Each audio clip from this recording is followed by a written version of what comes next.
नमस्कार. हवामान अंदाज आणि बातम्या या आपल्या यूट्यूब चॅनलमध्ये मी किरण वाघमोडे तुम्हा सर्वांचं स्वागत करतो. आज 6 ऑगस्ट सकाळचे 9:30 वाजत आलेत. पाहूयात येत्या 24 तासात राज्यातील हवामान कसे राहील. मान्सूनचा आस असलेला जो पट्टा हिमालयाच्या पायथ्याशी आहे. उत्तराखंडमध्ये पाऊस जोरदार आहे. त्यामुळे यासोबत नवीन सिस्टीम जी सक्रिय झाली त्याच्यामुळे कमजाचा पट्टा जो आहे मध्य महाराष्ट्राच्या दक्षिण भागाच्या आसपास, मराठवाड्याच्या काही भागांपासून अनेक चक्राकार वारे इकडे कर्नाटकच्या आसपासही दिसत आहेत. आणि याच्या आसपासच पावसाचे ढग हे दाटलेले दिसत आहेत.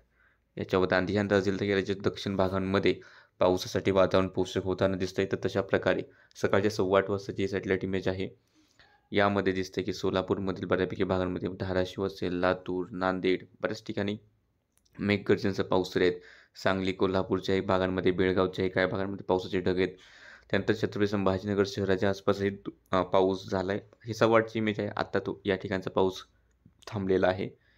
या व्यतिरिक्त बीडच्या पश्चिम भागात, अहिल्यानगरच्या काही भागांमध्ये सुद्धा पाऊस येणारे ढग आहेत.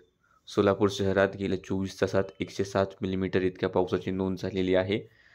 या व्यतिरिक्त गडचिरोलीच्या दक्षिण भागात, यवतमाळच्या काही भागामध्ये नवीन ढग निर्मिती दिसते. आणि जर येत्या 24 तासातील आपण अंदाज पाहिला तर येत्या 24 तासामध्ये अहिल्यानगर, पुणे, सातारा, सांगली, कोल्हापूर, सोलापूर, बीड, परभणी, हिंगोली, धाराशिव, लातूर, नांदेड, यवतमाळ, चंद्रपूर आणि गडचिरोली या जिल्ह्यांमध्ये मेघगर्जनेसह मध्यम तर काही ठिकाणी मुसळधार स्वरूपाच्या पाऊससरी पाहायला मिळतील. तसेच रत्नागिरी, सिंधुदुर्ग या गोवा, बेळगाव याही ठिकाणी मेघगर्जनेसह मध्यम तर काही ठिकाणी जोरदार पाऊससरी या पाहायला मिळण्याचा अंदाज आहे.